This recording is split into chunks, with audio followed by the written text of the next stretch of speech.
Every day, a sea of decisions stretches before us. Some are small and unimportant, but others have a larger impact on our lives. For example, which politician should I vote for? Should I try the latest diet craze? Or will email make me a millionaire? We're bombarded with so many decisions that it's impossible to make a perfect choice every time. But there are many ways to improve our chances, and one particularly effective technique is critical thinking. This is a way of approaching a question that allows us to carefully deconstruct a situation, reveal its hidden issues, such as bias and manipulation, and make the best decision. If the critical part sounds negative, that's because, in a way, it is.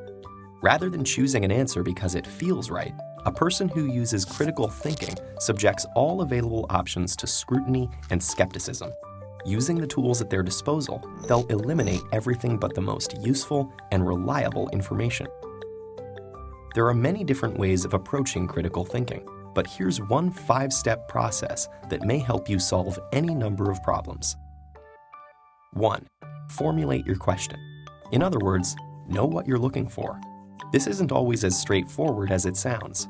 For example, if you're deciding whether to try out the newest diet craze, your reasons for doing so may be obscured by other factors, like claims that you'll see results in just 2 weeks. But if you approach the situation with a clear view of what you're actually trying to accomplish by dieting, whether that's weight loss, better nutrition, or having more energy, that'll equip you to sift through this information critically, find what you're looking for, and decide whether the new fad really suits your needs. 2.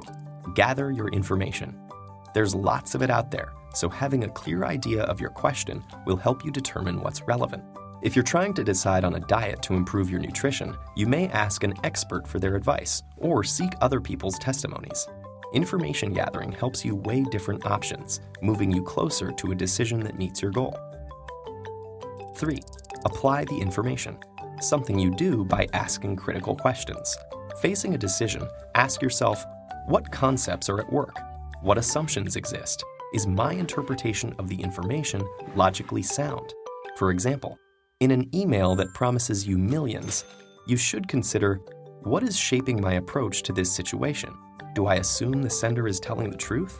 Based on the evidence, is it logical to assume I'll win any money? 4. Consider the implications. Imagine it's election time, and you've selected a political candidate based on their promise to make it cheaper for drivers to fill up on gas. At first glance, that seems great. But what about the long-term environmental effects? If gasoline use is less restricted by cost, this could also cause a huge surge in air pollution, an unintended consequence that's important to think about. 5. Explore other points of view. Ask yourself why so many people are drawn to the policies of the opposing political candidate. Even if you disagree with everything that candidate says, exploring the full spectrum of viewpoints might explain why some policies that don't seem valid to you appeal to others. This will allow you to explore alternatives, evaluate your own choices, and ultimately help you make more informed decisions. This 5-step process is just one tool, and it certainly won't eradicate difficult decisions from our lives, but it can help us increase the number of positive choices we make. Critical thinking can give us the tools to sift through a sea of information and find what we're looking for. And if enough of us use it, it has the power to make the world a more reasonable place.